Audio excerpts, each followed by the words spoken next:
Hello, and welcome to week 8 of Rise, where we are reclaiming our joy, pleasure, and wholeness after trauma. Now, before we get to the vlog, go ahead and click like and subscribe so you can officially become a part of this Rise series. Our goal this week is to build a pleasure filled, aligned life outside of romance. So, without further ado, let's get to the vlog. Oh, and don't forget, you can skip to any of these chapters somewhere on this screen to skip to the part that you need to watch. One practice this week is to add one small joy daily. So, what that looks like for me is I would say getting a little high and then going to the gym. Oh my God, it's been such a long time since I've had a foam roll in my hand. For those of you who may not know, I sprained my knee last year, so I actually took a year-long rest from heavy weightlifting at the gym. So I've been doing everything from like biking and walking, and I keep telling myself, like, especially if we're moving the needle in our life, to place yourself in environments that's going to encourage that consistency, even if it's just to come in here to stretch. I think your environment plays a major role on your focus. And so I was like, you know what? Let's get back out there. Let's join the gym. We're checking this one out. So far, I really like it. I love the colors, the orange, the black, and just like, their quotes. It says keep it a secret, but we're breaking the rule. Oops. It hurts in a good way. All right, I want to say we're safe to lift weights now. Let's do it. You guys, the saddest thing just happened. I was hitting back, and as I was going up to reach the bar, it's like way too tall. It's like all the way up there. I'm too short to reach it, but look, my nail came off. The nail came off. The nail's coming off. She can, and now I'm sad. It's all right. We got some new nails that we have. I'm so sad. This is so embarrassing. The show must go on. We must train. Are you really training if your nail doesn't break off in the middle of your gym session?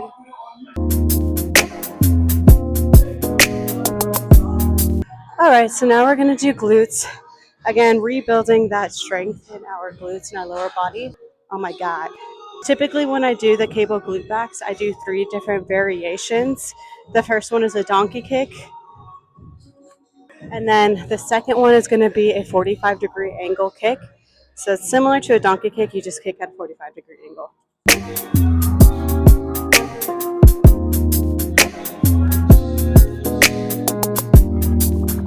And the last variation is when I kick to the side.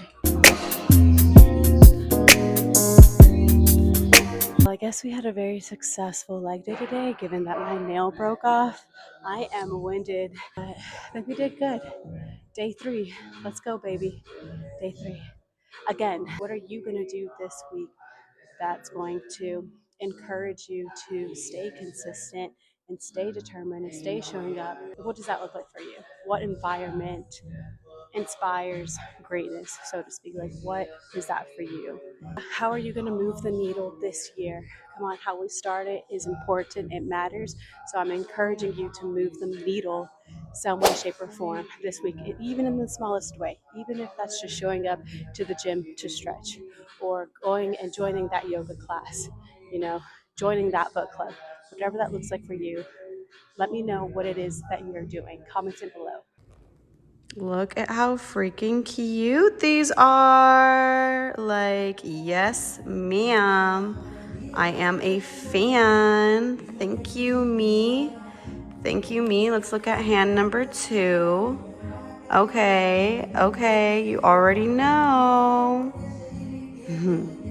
Now it's time to create our pleasure menu. This will be broken down into 4 different areas: our sensory, creative, emotional, and spiritual. This is how you'll use this. Choose one item when you're feeling off. Choose one category when your energy is low. And choose one full course when you want to savor life. The first thing we'll go over is sensory for grounding, presence, and gentle joy. Quick sips would be to step outside without any earbuds on. Name 5 things you can see and 3 things you can hear. For our main courses, we'll have you is to allow yourself to cook a full meal uninterrupted. I got a basic chicken salad. I find it very therapeutic. The more different textures my hands feel as I'm cooking, I just love it. It's nice. It's just like getting your mind off of all your problems and just putting it right here, right now, in the present moment. And I love that. Savoring that present moment as you get lost in the cooking, in the thinking about what's right in front of you. I think that's the true treasure about allowing yourself to do this practice. Let me know what you decide to cook. Shout out to Rebecca making me work. Okay. It doesn't matter. You're just transferring that, just noticing, collecting, and There's some 5 seconds. exhale. Right. This is new. This is new. This is so new. This is so not yoga. It's like it's a whole thing in and of itself. But it feels good. It feels really good.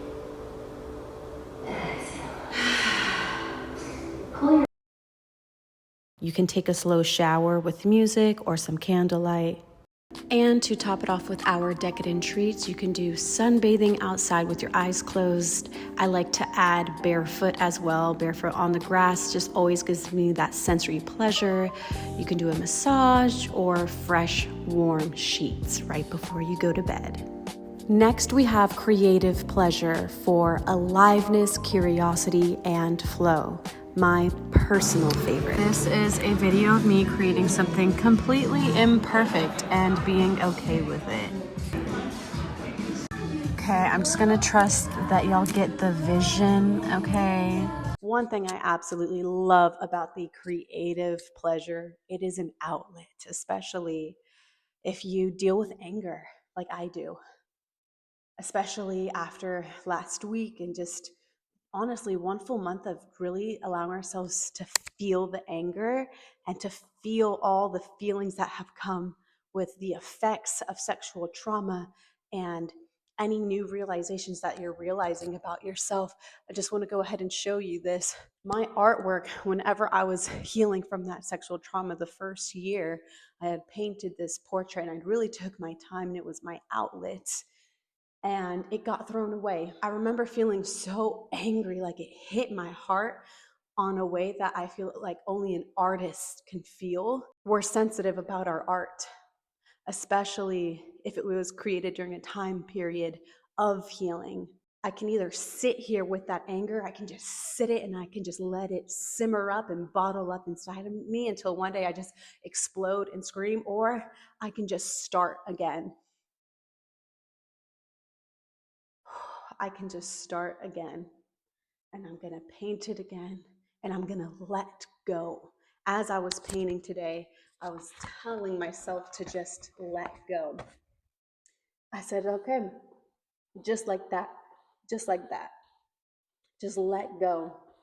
And I was talking to my inner child, my younger self.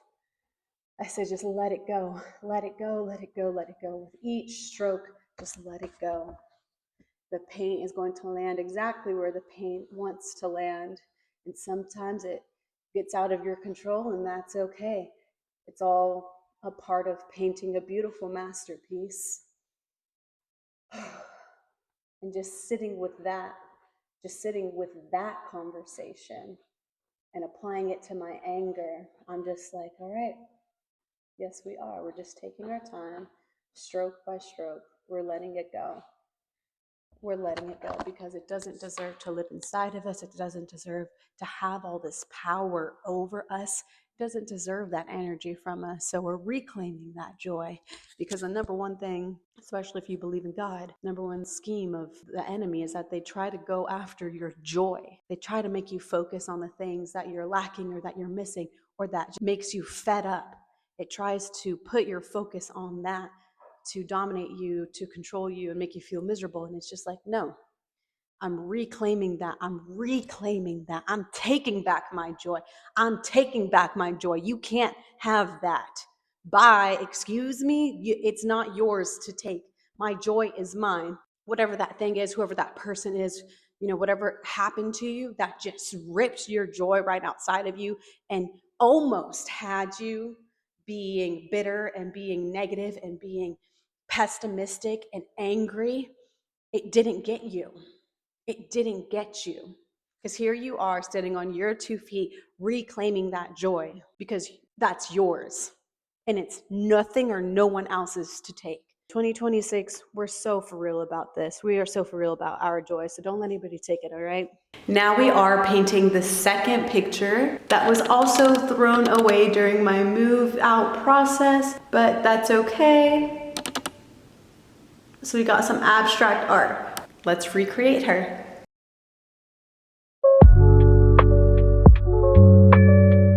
As you can see, we have started our outlines for the shapes. And I genuinely feel like doing this was so therapeutic, especially because I'm rebuilding the paintings that were thrown away, and it's helping me to let go of that anger and just focus on rebuilding something that I absolutely love and enjoy the process of doing. Now it's time for emotional pleasure, for warmth, safety, and belonging. We're shooting. One of the practices this week is to text somebody you love a sweet message. So I went ahead and did that today to one of my siblings, just letting them know how proud I am of them and the courage and the role model that they have been and how that inspires me to be more courageous. So I just thought I'd share a little bit of that text message with you today. So another part of the quick sips is to reread a meaningful text message that someone sent you. The way someone makes you feel is probably the number one thing that sticks with you even after they're gone, so good or bad. And this is what it says. To give you context to the text, I am taking the leap of faith and I am making my move to Phoenix from Austin, Texas, and starting my new life here. And so here's what they said. I can see how much more intention you're putting into this move, and it shows real growth. Slowing down while still honoring your free-spirited nature is powerful. I'm glad you're lining things up with work and housing, so this transition feels solid. One thing I'll say as your friend and coach is to keep holding yourself to that patience you've been practicing, even when it feels tempting to jump too fast. That's where you'll see the real payoff. Phoenix in the fall is going to be a whole new chapter for you, and I can't wait to see it unfold. Celebrating the new job was well deserved, and next time we're together, I'll have to make sure we celebrate even bigger. Thank you. That makes me feel really good. Show me how you care. What you are about to see is extremely divine and special stuff. I do believe in God, and one of the practices is to go on a solo retreat and to really connect with your spirit. So for me to see these things that I saw on the hike, I was just like, oh my God, I felt so held. I felt so seen and supported. Enjoy.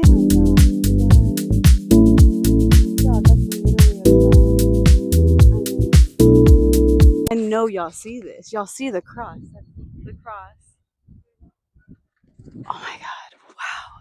That's so beautiful. Stop. Stop. That is so beautiful.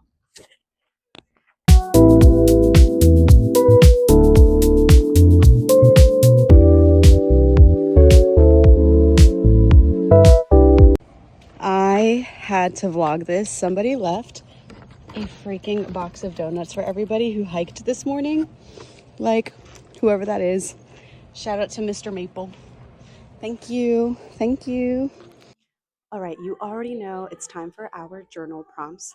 The first question being, what makes you feel alive? How can you experience pleasure safely? And how is your body changing as you feel more regulated?